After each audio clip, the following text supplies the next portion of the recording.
The competition is heating up in Kasserine. Let's have a chat with the fighters and see how they're preparing for the battle. Starting in the blue corner, we have Ryan and Phil with the Americans. Ryan, let's hear it. I'm Ryan Smith. I'm going to be fighting as the Americans, and I'm going to be taking a M3 Lee tank company. I first ran into Flames of War probably 10 years ago in Rotorua, but at that point in time I was more interested in models than anything, and I was a broke student so I couldn't afford it. However, when I started here in the Battlefront office maybe 2 years ago now, I was volunteered to play again. So I'd say I've been playing for about 2 years, but I've been interested in Flames of War for a while now. I have not played many games. In fact, you guys have probably seen all the games I've played on stream, so to be in the reign of about 5.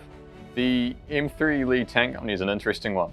I have options to either run it as Swarm or run it as a really small, cohesive but experienced unit. I'm probably going to run it as a Swarm army, so my initial thoughts are to just run lots of tanks at stuff and hope stuff dies in front of me. It's going to need some punch, so I've got a few things to play around with there to hope I can get through everything that Luke throws at me. My hobby plan is to get the army finished in the first place, and for that I'm going to have a proper rethink of how I get an army done. So I'll have a bit of a sit down, and I believe there'll be a full factory line going on. I'll get all my models assembled, all of them primed black, and keep it straightforward, just OD green, bit of highlight, maybe decals if I'm feeling fancy, but get it done, get it on the table. Luke's army is a little scary because of the high amount of anti-tank and his potential to bring a lot of dice with a lot of Panzer IIIs. So my initial thoughts going in to definitely bring some artillery to pin his gun units down, and to learn and make use of the smoke rules to let my Stuarts and light tanks do the work. Phil, as you'll be coaching Ryan through this battle, let's hear it from you. Hi, I'm Phil Yates, and I'm supporting Ryan in building his American force, leading it to victory. So I wrote Flames of War 22 years ago or so, and in the intervening decades I've written somewhere between 50 and 100 books, or at least been part of writing them. So Ryan's showed me his initial plans for a Lee force with a few Stuarts and M10s backing them up, and I think it looks pretty good. I think it's going to give plenty of firepower to take out whatever it's facing. The good news is it's an American army, and the good thing about that is spray it green and you're 90% of the way there. So Luke's got fewer tanks, he's got some guns, but hang on, the priests will handle those. So really, I think the plan is just get in close, get them in the flanks, knock them out with plenty of stabilized gunfire. The American force will have some fire on the table, and experience behind it for sure. Now, over to the red corner, where we have Luke and Wayne with the Germans. Luke, take it away. My name's Luke Glover, and I'm going to be playing the Germans. The formation that I'm taking is the Panzer Free North Africa formation. I got started with Flames of War just after I started my job at Battlefront about 4 years ago. I went to my very first Panzerschreck that very same year that I started, 3 months after I started in fact.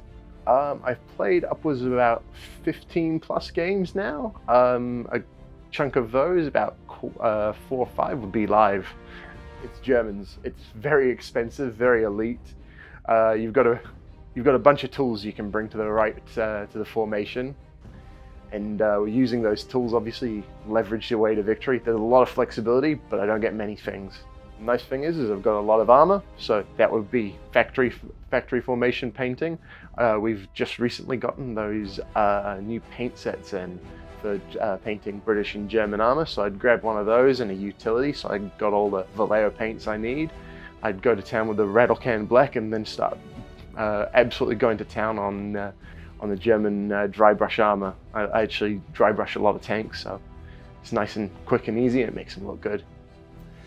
Ryan's army, it contains a lot of tanks that are going to be relatively easy to hit, and depending on the gun I point at him, it's going to be between difficult to relatively easy for most of my tanks to penetrate him. I'm expecting to take a lot of fire back, but I expect I'll be using cover to overcome that weakness. And let's chat with Wayne, who'll be coaching Luke through this battle. Hey, I'm Wayne. I'm helping out Luke with creating his Africa Corps Force.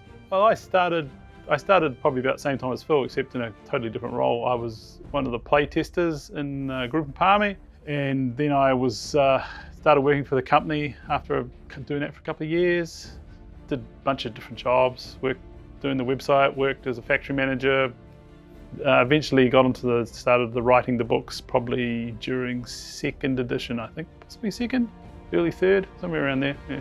Oh, probably not as many as Phil, but I've done probably the lion's share of the Team Yankee World War III books, and I've done a lot of late war books recently. I did a heap of books for third edition as well, so yeah, probably 30 odd books or so. Yeah.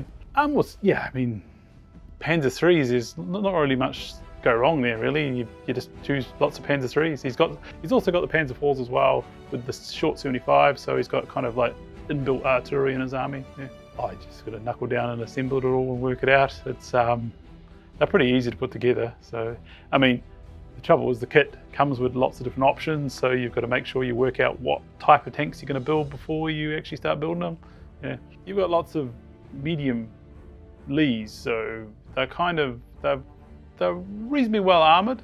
So your shorter 50s are it's kind of 50-50, but if you keep them moving, so they're using their stabilizers, which means that it's harder for them to hit you, and you're careful anyway, so it's hard for them. So if you keep moving and get as many shots on them using any terrain that's available, that sort of thing, it's a matter of you throw enough dice, you'll eventually kill everything. A strong and established German force will be fighting from this red corner. Stay tuned as the fighters get their forces ready for the battle. There's bound to be a long week of assembly and painting ahead. We'll see you next week.